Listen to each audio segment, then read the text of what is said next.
G'day guys, and today I'm going to talk about genetics. Now genetics is one of those big all-encompassing topics of discussion in our contemporary political social discourse because we've got this big problem as a society because we're looking at different groups of people both within the same country and cross-country.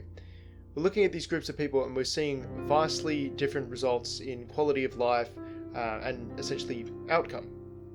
And so we're saying, why is this? What is the cause of this, discrepancy?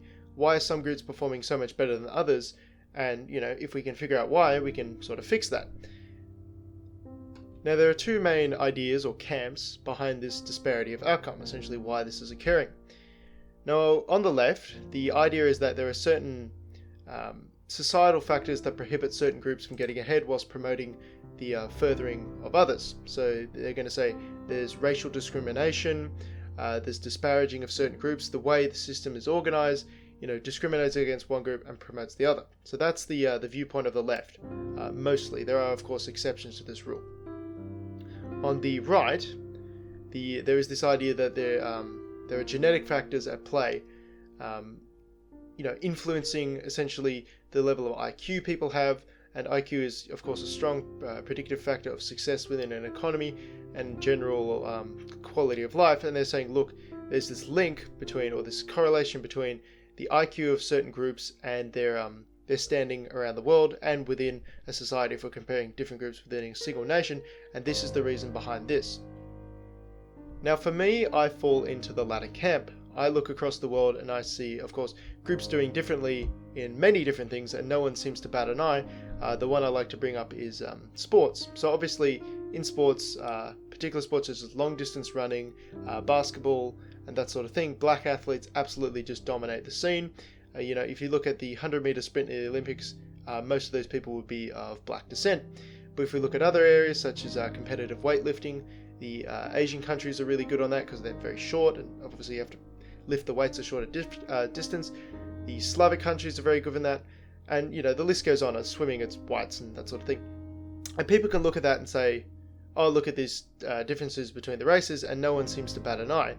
But for some reason, when it comes to genetics, it's a very contentious, hot topic, and there's much name calling and that sort of thing. This isn't a very popular solution for mainstream thinkers, because what it does is it shows that our mainstream solutions to this problem of disparity between group outcomes doesn't work. It doesn't matter how much money you shovel from certain groups to certain other groups, it doesn't actually improve their standing in the long run.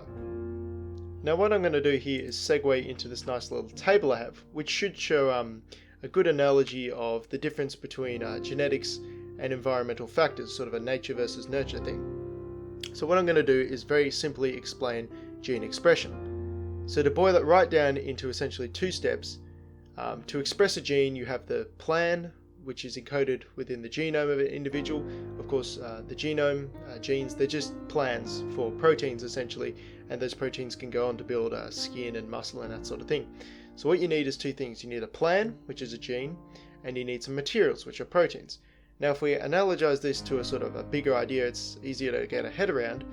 If we have a plan or a blueprint for a house, then we obviously need some materials to build that house, and that's obviously the steel and the tiles and the bricks and that sort of thing. Now I want to pose a question to the audience. Say we want to build a house. This house and this blueprint here, for example. What's more important to have? The blueprint, the plans for the house, or the materials of which to build it with? Well, the answer is both. Obviously you need both things to make the house, but consider this. Say, for example, you don't have the plan, but you have the materials. Can you necessarily build a house? Well, no, you can't, because you obviously have to follow some kind of plan, and if you don't have a plan, you can't build a house. You're just going to do nothing, essentially, and waste all your materials. And the body doesn't waste materials. It's a very, very efficient machine. Now, obviously, if we have a blueprint, but we have no materials, well, then we can't build the house. And this is something that we see. For example, you can have someone has the genes or the blueprint to be a certain height. They're going to be very tall. They're going to be 6'6" and that sort of thing. But if they're malnourished as a child and throughout their adult life, then they're not going to have any materials to which to grow to that height. So obviously they're not going to grow to be 6'6", and they're going to be stunted, despite the fact that they have the blueprints, the genes, the plan, in order to be 6'6", they can't actually fully realize this because they don't have the materials. But if we consider the reverse, if this person did have plenty of food, but he had no plan, no genes to be 6'6", then there's no way in the world he could ever be 6'6". The fundamental units that determine the makeup of your body are your genes. It doesn't matter how much food you stuff into an individual. If they're only genetically coded to be 5'6", then at most they're going to end up 5'6". Now I feel like it's important to note that in this model of thinking, despite the fact that it places a certain emphasis on genetics, it does not utterly preclude the environmental factors and the free choices you make as an adult. This isn't genetic determinism. As we've discussed, if your body does not have the resources to make proper use of a gene, it's not going to bother expressing it. Now this gets into something called epigenetics, which is another video I want to make. I'll touch on that later, possibly the next video I'm going to make.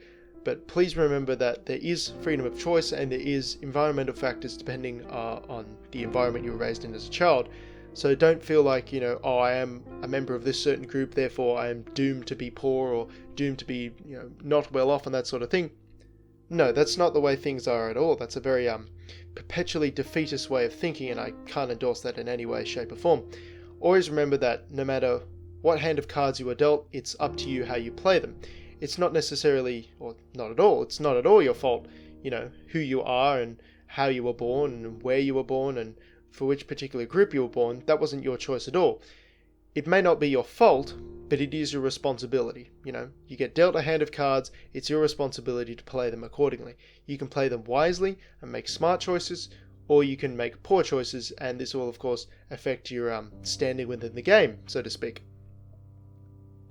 So that's my analogy for gene expression. I hope it adequately demonstrated how both nature and nurture can impact how a person may turn out.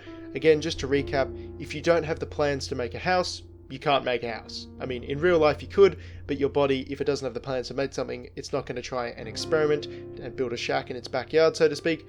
But again, if you have the plans to build a house and you have no materials, then you won't be able to build a house, or at best, you'll build a very subpar house at that.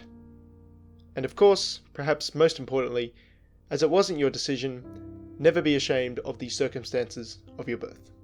Thanks all for sticking around, and have a good one.